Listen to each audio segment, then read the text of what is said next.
बहू का दर्द। एक बहू की दर्द भरी कहानी। सुनीता आज पहली बार अपने मोहल्ले की दोस्त अंजलि से मिलने उसके घर गई थी। अंजलि को शादी को अभी 2 महीने हुए थे। ये दोनों कमरे में बैठे बातें ही कर रहे थे कि अचानक अंजलि की सास ने बड़बड़ाना शुरू कर दिया। सुनीता ने पूछा, यह तुम्हारी सास क्यों गुस्सा हो रही है? अंजलि ने कहा, अरे छोड़ो यार, क्या बताओ। उनकी आदत ही है, हर आने जाने वाले के सामने मेरा रोना लेकर बैठ जाती है। सारी दुनिया की बुराई मुझ में है। सूरत मेरी बुरी, फुअर में बच्चों को रखना मैं नहीं जानती। पति के दुश्मन में दुनिया की कोई बुराई नहीं जो मुझ में नहीं, और कोई अच्छाई ऐसी नहीं जो उनमें नहीं। अगर मैं खाना पकाऊं तो जवाब पर रख कर थूक देगी, और फिर मेरे वो नाम रखती है कि ईश्वर की पनाह की दूसरा भी वो खाना ना खा सके। शुरू में तो मुझे खाना पकाने में बहुत मज़ा आता था। तुम तो जानती हो ना कि घर पर खाना मैं ही पकाती थी, और मेरी मम्मी को मेरा पकाया खाना बहुत पसंद आता था। यहाँ तक कि अच्छा खाना पकाने की वजह से मैं अपने रिश्तेदारों में हर जगह मशहूर थी। लेकिन यहाँ तो जो पकाओ उसमें बुराई निकाली जाती है। नमक तो देखो जैसे जहर, मज़ा ऐसा कि मिट्टी खा लो। एक दिन मेरी सास ने खुद ही बड़े पकाए। वो इतने बुरे पके थे कि हमारे ससुर ने कहा कि ऐसे वाहियात बड़े किसने बनाए हैं। ये सुनकर मेरी सास बहुत बड़बड़ाई कि तुमको तो बस बहू के हाथों की चीज़ें अच्छी लगती है। सारी ज़िंदगी यही तुमको पका पका कर खिलाती रही है। अब मैं क्या बोलती, अंदर ही अंदर हंस रही थी। मैंने सोचा कि घर का सारा काम करो और बातें भी सुनो, तो इससे बेहतर है कि कुछ करो ही ना। अपने कपड़े सूट में हमेशा अपने हाथों से ही सिल लेती थी, लेकिन अगर कभी कोई ब्लाउज या कोट किसी दर्जी से सिलवा लिया तो बस ये पूरा महीना सुनो, हर आने जाने वाले के सामने मेरी बुराई शुरू कर देती है कि अरे जी, जानती हो हमारी बहू तो मेम साहब है, वो दर्जी से अपने कपड़े सिलवाती है। मैं चाहे जितना छिपाकर भी किसी दर्जी को अपने कपड़े दूँ, फिर भी मेरी पीठ पीछे उनको खबर देने वाले इतने हैं कि उनको हर बात की खबर हो ही जाती है। वो बड़ा होने और सास बनने का फ़ायदा उठाती है। हर वक्त मुझे पढ़ा लिखा होने का ताना देती है। कोई किताब मेरे हाथ में देख लेती है तो जल भून जाती है, और किसी से बात करती देखे तो समझती है कि मैं उन्हीं की बुराई कर रही हूँ।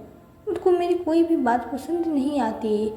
मेरी सास को सबसे ज़्यादा बुरा तब लगता है जब वो हम दोनों पति पत्नी को खुश देखती है। अगर मेरे पति कभी कुछ मेरे लिए ले आए और मेरी सास को खबर हो जाए तो जल भुन जाती है, और उठते बैठते मेरे पति को ताने देती है कि तुम तो बीवी के गुलाम हो, और फिर हर वक्त मेरी बुराई उनके सामने करती है। मेरे पति सुनकर टाल देते हैं और कभी कभी माँ से बिगड़ भी जाते हैं, और फिर कभी कभी वो हंसकर कह देते हैं कि हाँ माँ, ये बहुत बुरी है, मेरी दूसरी शादी कर दो। पति के जवाब सुनकर मेरी सास को और भी गुस्सा आ जाता था, और सुनने लगती थी कि अगर तुम्हारे में इतनी हिम्मत होती तो ये तुम्हारे सर पर इतना ना नाचती, और फिर दूसरों के सामने कहती फिरती है कि मेरा लड़का तो अपनी किस्मत पर रोता है, मुझसे कहता है कि मेरी दूसरी शादी कर दो। उन्हें सबसे ज़्यादा दुख इस बात का होता है कि मेरे पति मुझसे मोहब्बत क्यों करते हैं। अगर मैं कमरे में आई और मेरे पति मुझसे हंसकर बोलते देख लिया तो फिर आफत आ जाती है। और तो और हर वक्त मेरी शक्ल की बुराई उनके सामने किया करती है।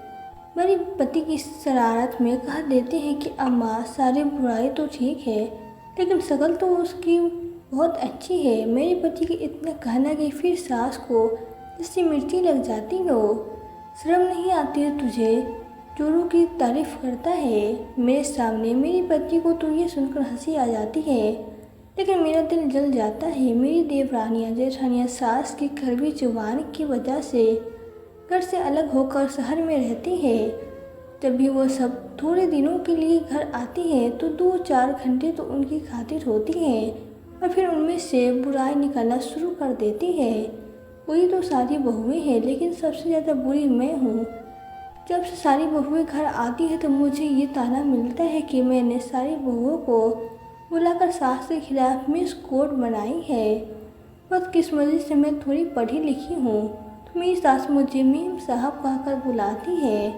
मैं तो जब से ये अपनी बड़बड़ाहट शुरू करती है तो दूसरी तरफ जाकर दरवाज़ा बंद करके कुछ काम करने लगती हूँ कि न सुनूंगी और न ही बुरा लगेगा। इन सारी बातों से परेशान होकर पिछले 2 हफ्ते पहले मैंने अपना चूल्हा अलग कर लिया है, लेकिन जब से चूल्हा अलग किया है तब से तो घर में एक अलग महाभारत छिड़ी रहती है कि अगर सास की तरफ पकाने जाओ तो पका देती है और अगर ना जाओ तो इतना बड़बड़ाती है कि फिर घर में हर आने जाने वाले से कहती है कि हम बूढ़ों का तो कोई सहारा ही नहीं है।